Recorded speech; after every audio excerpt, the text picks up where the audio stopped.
We're at the 2012 Southampton Boat Show and we're about to go and have a look around the new Bénéteau Swift Trawler 50. It replaces the Swift Trawler 52, and what's quite interesting about this boat is it uses IPS 600 pod drives. It's the first Swift Trawler to do so. It's also a very, very big boat. It looks so from the outside. So let's go and have a look on board and see how that manifests itself on the inside. A hallmark of the entire Swift Trawler range is how safe the decks are. They all go for this sort of asymmetric thing where you've got one large covered side deck on one side and then this more regular raised deck on the other. And wherever you are on the boat, it feels very, very safe, especially up here where you're sort of trapped between the coach roof, the anchor well and the bulwark here. And all the way down you can walk 1 foot in front of the other. They're nice and wide, got a handrail all the way around. And for a boat of this size, you know, single-handed crewing or with just two of you, it would be very, very easy and very safe as well. This has got to be the Swift Trawler 50's ace card.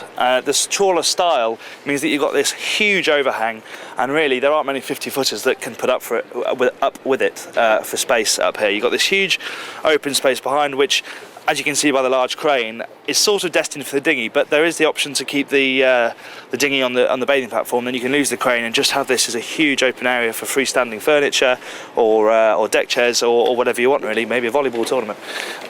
Under here, you know, obligatory wet bar, got your optional griddle, obviously, and then space for fridge, ice maker, etc. And then moving forward, what's really nice is that this seating area is in a sort of module, so it's sunken down, it feels very, very safe. It's a pretty sociable area as well as folding out like this, both sides. The table also slides into the centre, so you can have people sitting all the way around and dining. And another nice feature, if I can find the right hatch, here it is that hatch there, if you can get the camera in there, is actually a spot for a dumbwaiter, which is connected to the galley, so you can pass food and drink up and down pretty easily. Nice little touch there. From here you can see the fabulous effect of this wraparound windscreen. The view forward is absolutely amazing, and actually for a boat of this size, the lower helm is nice and close to the bow, so you really feel like you're in control of the boat, spot the waves really easily. And as I mentioned previously, this is an IPS boat, and what Bénéteau have done is put the joystick back here so that you can stand on the side deck, look backwards, see where you're going and control the boat. You've also got the control for the bow thruster. Inside the saloon now, this is obviously the main internal living area. Very nice comfortable run of L-shaped seating here. Television pops out of the worktop just here. And this can be made as an option, can make into another double berth. And then the smaller dinette forward, which we saw earlier on by the Helm, is actually available to be made into a single berth. So you can have 9 people all sleeping on proper berths on this boat in pretty decent comfort, to be honest, which is always nice to have. Moving forward,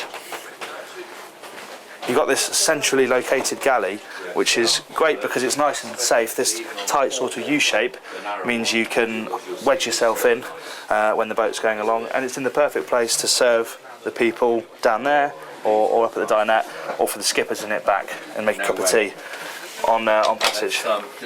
And there's the dumbwaiter that we saw on the Flybridge. So this is the owner's cabin. You can even sort of stand even up here on this raised area next to the bed as well. Sit up in bed, absolutely no problem. Other nice features, you've got 2 great big proper double wardrobes here. There's one on each side of the cabin, so loads of room for extended cruises. And other nice feature is that you've got a split toilet and shower room. This side you've got the shower room, which has obviously got the sink. Nice big separate shower unit with loads and loads of headroom in there.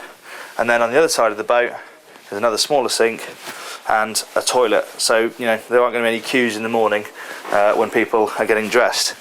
If I had one criticism, it would probably be, although you have got the oversized windows here, when you've seen what builders can do with glass these days, they are pretty small really in comparison to what you see on other boats.